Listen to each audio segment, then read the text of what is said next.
Bernard Werber est avec nous. Bernard, bonsoir. Bonsoir, shalom. Shalom, merci en tout Shalom. cas d'avoir répondu présent à notre invitation.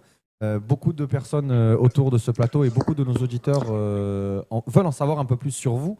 On vous connaît notamment grâce à vos livres, mais un peu moins l'écrivain qui se cache derrière ces livres-là. Et c'est l'occasion aussi pour nous d'en savoir un peu plus sur votre univers. Yael, je te laisse commencer. Bonjour Bernard. Bonjour. Alors moi, je suis une grande amatrice de vos livres, il faut le reconnaître. Je suis la 8 652 986 fourmi qui a visité votre site et votre univers. Enchanté. Enchantée. Et aujourd'hui, pour vous présenter à nos auditeurs, en fait, je voulais d'abord, avant tout, vous poser des questions sur votre vie et pas la présenter comme Wikipédia. Et vous laisser le choix entre deux réponses. Vous m'entendez? Oui, vous m'entendez. Oui, oui. D'accord. Alors, pour commencer, je voulais vous demander si devenir écrivain, c'était depuis tout petit que ça vous démangeait. Alors, première réponse, pas spécialement. Deuxième réponse, vous souhaitiez avant tout vous évader, échapper à vos conditions et à vos pronostics de santé? Si vous me soufflez les réponses, en plus. Je vous laisse le choix. D'abord, j'aimais les écouter, les histoires. C'est mon père qui me racontait beaucoup d'histoires avant de me coucher.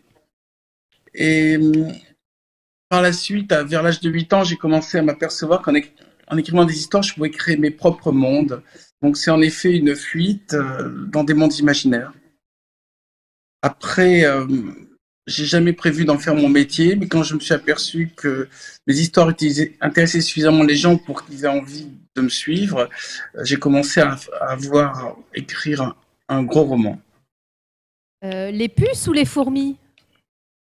Ma première histoire était en effet une histoire de puce, et j'avais 8 ans, et c'était l'histoire d'une petite puce qui escaladait un être humain, et après, vers l'âge de 16 ans, je me suis lancé dans l'écriture d'un grand projet sur les fourmis. Le métier d'écrivain, c'est une passion, n'est-ce pas? Ben, c'est ce que je fais de mieux. Je crois que je suis nul dans toutes les autres activités, donc c'est assez pratique d'avoir trouvé un métier qui vous fait plaisir. Mais en fait, mon métier consiste à fabriquer des mondes et me débrouiller pour que ces mondes soient le plus cohérents possible et que les personnages aient une vie qui soit crédible. Donc c'est un métier de metteur en scène. Et c'est très agréable de bâtir des systèmes qui n'existent pas, que là où il n'y avait rien, tout d'un coup apparaît quelque chose, des décors, des personnages, des musiques. Et c'est le bonheur que je souhaite à tout le monde, c'est créer. Créer, ça peut être en musique, ça peut être en dessin, ça peut être en cinéma, ça peut être en roman. Mais l'activité de créer est une activité qui, je crois, est très bonne pour la santé.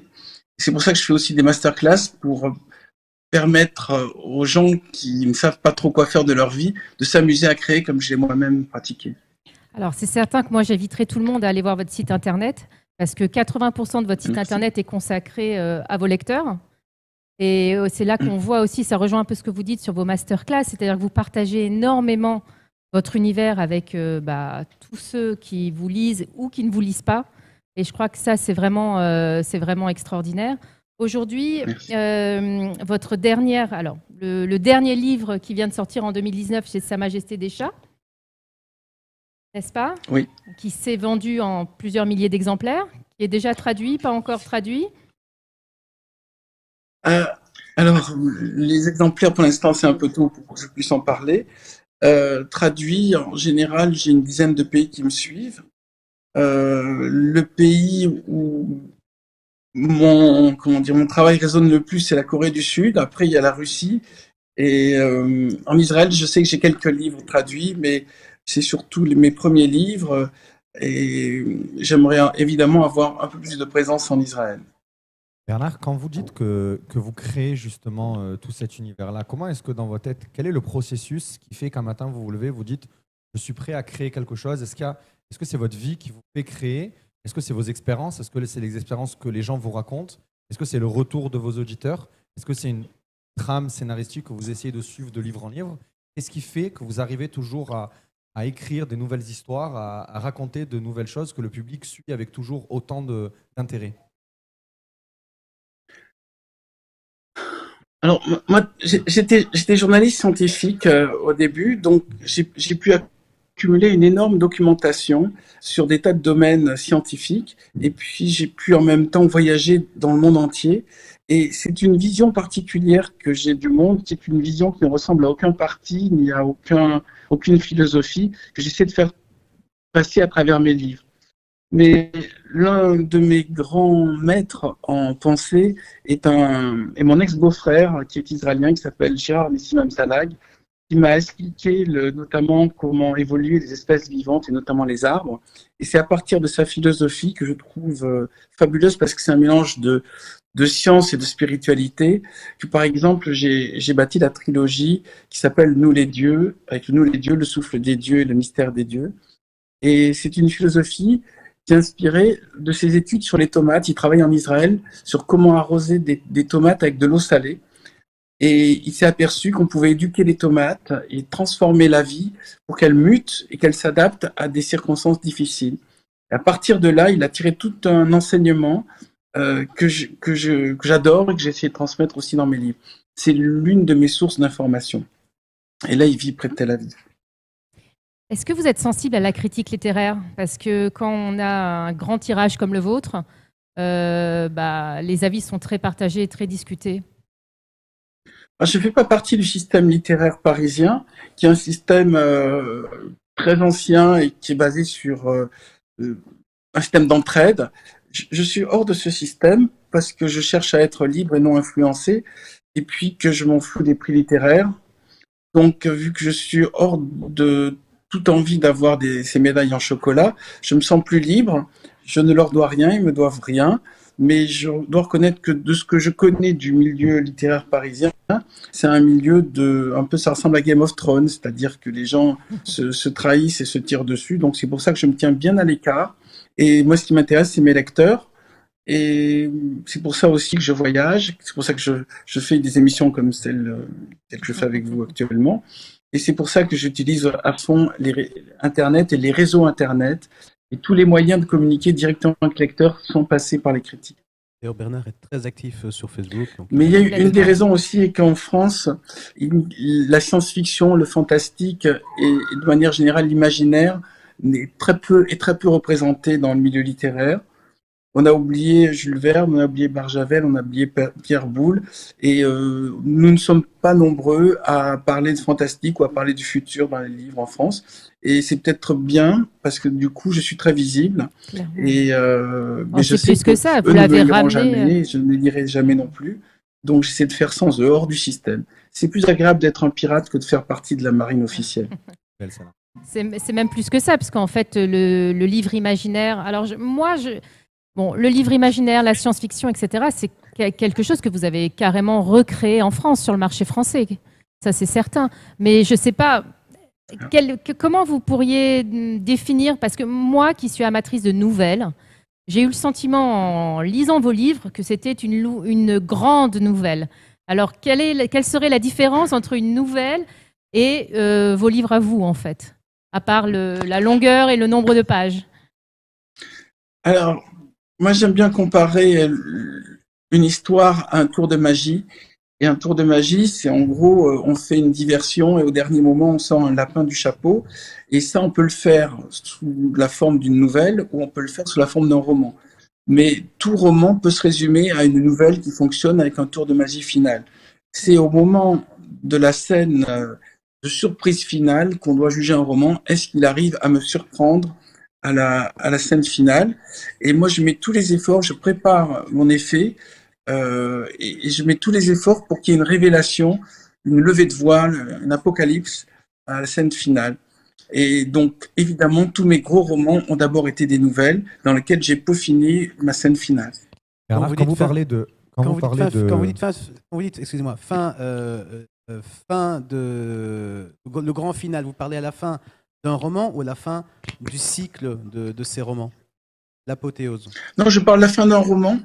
Mais quand j'enseigne dans les masterclass des romans, j'utilise souvent l'image de l'arbre séphirotique. Vous savez, cet arbre avec 10 points qui va de la couronne au trône. Et c'est le chemin initiatique du personnage. Mais la scène de surprise se trouve au 9e point. C'est-à-dire si, je vais essayer de vous faire le dessin. Donc là, non, je ne sais pas si on voit. Donc l'arbre séphirotique, ça démarre ici. 1, 2, 3, 4, 5, 6, 7, 8, 9, 10. Donc c'est le trajet, ce trajet, c'est le trajet du lecteur, c'est le trajet du personnage, c'est le trajet du roman. Et toute la force va venir de la puissance qu'on va mettre dans le 9, ce qu'on appelle en technique scénaristique le climax, c'est-à-dire le point de tension maximum qui va aboutir à la révélation finale. Et c'est en ça que ça ressemble à un tour de magie. Bernard, moi j'ai deux questions pour vous. La première, quel est le livre dont vous êtes le plus fier, que ce soit techniquement ou financièrement ou au niveau des retours de votre public? Et quel est le livre, avec le recul, vous aurez peut-être dû soit le peaufiner, soit carrément ne pas le sortir? Alors, vous savez, je suis le plus mal placé pour juger mon œuvre. Mais je sais que Thanatonautes a été un roman qui, quand il est sorti, a été un échec commercial énorme. Et ça m'a beaucoup peiné. Je me suis dit que je devrais peut-être arrêter. Et avec le recul, ça semble le livre préféré de mes lecteurs. Donc je crois qu'en effet, on ne peut pas savoir comment va fonctionner la vie d'un livre. Ça se peut que les gens ne le découvrent pas tout de suite et le découvrent plus tard, comme c'est Thanatonautes. Donc Thanatonautes, c'est un peu mon livre boiteux, et c'est pour le sauver aussi que j'ai fait par la suite l'Empire des Anges, puis Nous les Dieux, et toute la série des dieux. C'était pour faire une suite des aventures de Michael Pinson. Maintenant, il y a de tous mes livres, d'abord je les aime tous, mais il y en a un qui s'appelle le livre du voyage que j'ai écrit en une journée, entre 8h du matin et 8h du soir, qui est le seul qui a un premier jet sorti comme ça, juste sur une envie de créer une sorte d'effet d'interaction entre le livre et le lecteur comme une séance d'hypnose. Et donc c'est pas que je l'aime moins, mais en tout cas il a été fait plus rapidement. Les fourmis c'est 12 ans et le livre du voyage c'est une journée. Donc c'est mes deux extrêmes. Et quant à mon plus grand échec, c'est Thanatonautes, qui est devenu maintenant peut-être probablement ma plus grande réussite. Mais vous savez, je crois que on ne maîtrise pas son œuvre. Au moment où on fait les livres, on ne sait pas comment le public va le recevoir, et on ne sait pas non plus comment ils vont vivre dans le temps. Je vous confirme, moi, c'était mon premier livre, Les Thanatonautes, et donc mon préféré, c'est ce qui m'a donné envie de tout le cycle et les livres qui ont suivi. Merci. Yael, question sur les chats? Alors moi, je pense qu'il y a un code Weber. Je pense qu'on pourrait écrire le livre, le code Weber, parce que les chats, j'ai trouvé que c'était quelque chose d'incroyable, puisque, et je le disais à Mickaël avant d'arriver, Tel Aviv est rempli de chats. Et aujourd'hui, surtout en Israël.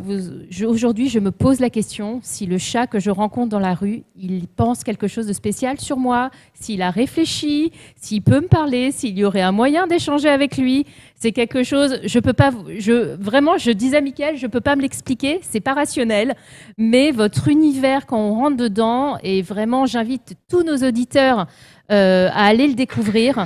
C'est de l'humour, c'est de l'imaginaire, c'est du savoir, parce que vous nous transmettez avec une grande délicatesse. Vous voyez? Ouais, mais je suis à 2 doigts d'en adopter. C'est Bastet. Voilà. Puisqu'on y est, Bastet, c'est la femme idéale? C'est votre femme idéale? Non, parce que moi, elle a plein de qualités, cette femme. Non, c'est même pas la chatte idéale. Elle ressemble beaucoup à ma chatte, qui s'appelait Domino. Mais c'est un être extrêmement mégalomane, et c'est une diva. C'est une femme, quoi. C'est un personnage bizarre, mais j'ai fini par l'aimer telle qu'elle était. Et qui c'est qui a un chat parmi vous? Nous, on en a plein les rues. Nous, on en a tellement qu'en vérité, je pense que c'est eux qui nous adoptent et pas l'inverse. C'est clair. Il faut que vous veniez nous voir à Tel Aviv. Vous êtes à Tel Aviv, là? Oui. Là, nous ne sommes pas très loin de Tel Aviv. On est à une quinzaine de minutes en voiture. Mais si un jour vous avez l'occasion de venir en Israël, vous allez vite comprendre que c'est une grande ville avec des petites routes qui permettent de connecter les quartiers. Je suis déjà venu plusieurs fois. Hein. D'accord. Donc voilà. Alors il faut venir nous voir. De quoi on parle. Peut-être une dernière question, Yael. Ouais. Moi, là, j'en avais plein. Hein. Je vous avais vu, j'avais écrit, je vous dis, le code Weber, il était entre mes mains. Mais ce que je voudrais savoir, c'est, vous enseignez l'écritothérapie, d'accord? Et est-ce que vous ne pensez pas qu'elle devrait être même enseignée à l'école?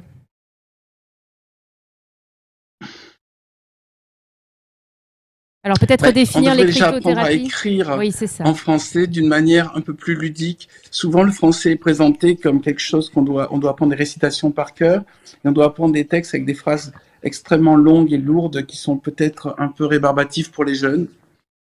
Euh, Moi, je crois que la grande trouvaille des l'écritothérapie, c'est que c'est une manière de se psychanalyser soi-même sans prendre quelqu'un d'extérieur, juste en projetant sa pensée dans une histoire.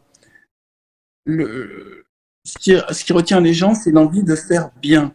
Ils veulent à tout prix faire un livre parfait. Dès le moment où ils se contentent de faire un livre qui les détend et qui les amuse, ils vont commencer à découvrir le plaisir, un peu comme en musique. Vous n'êtes pas obligé, si vous apprenez à jouer du violon, à jouer pour un orchestre. Vous pouvez jouer pour vous détendre chez vous tout seul. Eh ben, l'écriture, c'est pareil. Ou la peinture, c'est des arts qui ne nécessitent pas la perfection, mais qui peuvent vous apporter beaucoup déjà de détente. Bernard, peut-être une dernière question qui se tournerait peut-être un peu plus vers les nouvelles générations. Vous avez parlé de l'art, vous avez parlé de la musique. Aujourd'hui, les nouvelles générations sont dans un mode de consommation qui est tout de suite et tout très vite. On a des musiques de plus en plus courtes. Les jeunes d'aujourd'hui ne lisent plus, n'écrivent plus, ils regardent des vidéos sur YouTube, sont sur les réseaux sociaux et vous l'utilisez à merveille. Comment est-ce que vous voyez justement cette nouvelle génération, que ce soit de lecteurs ou d'auteurs? Comment est-ce que vous l'envisagez? Comment est-ce que vous voyez le futur aujourd'hui, d'une manière générale, du livre avec le e-book, avec toutes ces offres de livres qui sont maintenant lus, avec des offres d'Amazon et d'offres d'autres sociétés qui vous permettent d'écouter les livres quand vous êtes sur votre trajet ou quand vous allez sur votre lieu de travail? Est-ce que vous voyez une évolution du mode de consommation de vos livres et d'une manière générale de votre métier? Alors d'abord, je crois que le livre aura toujours de l'avenir, ne serait-ce que parce que les gens auront toujours besoin de bonnes histoires. Et c'est pas parce que c'est sur tablette ou que c'est sur ordinateur ou sur téléphone que ça change quelque chose. Ceux qui savent faire des bonnes histoires, ceux qui savent faire des personnages avec des psychologies complexes, ceux qui savent faire des structures avec des fins surprenantes, de toute façon, trouveront toujours des gens qui voudront les écouter. Pour moi, le support n'a aucune importance. Notre métier est un métier de raconteur d'histoire qui prend sa source avec les premiers raconteurs d'histoire au coin du feu de la préhistoire. Et ce que nous vivons actuellement, c'est peut-être une consommation différente des histoires, avec les plateformes, avec Amazon, avec Netflix. Mais ce qui est important, c'est que le public sache reconnaître les bonnes histoires. Je trouve que notamment les scénarios qu'on voit dans les nouvelles séries sont de plus en plus de bonne qualité et du coup le public sait reconnaître les fins qui fonctionnent, les fins qui fonctionnent pas. Et je crois que plus ce public est exigeant, plus il sait reconnaître la bonne musique, plus de toute façon il y aura de bons musiciens. Donc plus il sera reconnaître les bons romans, plus il y aura de bons écrivains. Je pense que Bernard Werber ne Moi, s'est je pas ne suis rendu pas compte. du tout inquiet, en tout cas, par l'arrivée d'Amazon, par l'arrivée des tablettes numériques, par l'arrivée des gens qui lisent sur leur téléphone les textes ou qui écoutent ça en audible. Je crois que ça fait juste partie de nouvelles manières d'écouter des histoires. Dès le moment où je lis une histoire, je suis avec les personnages. Après, peu importe la manière dont on me transmet cette histoire.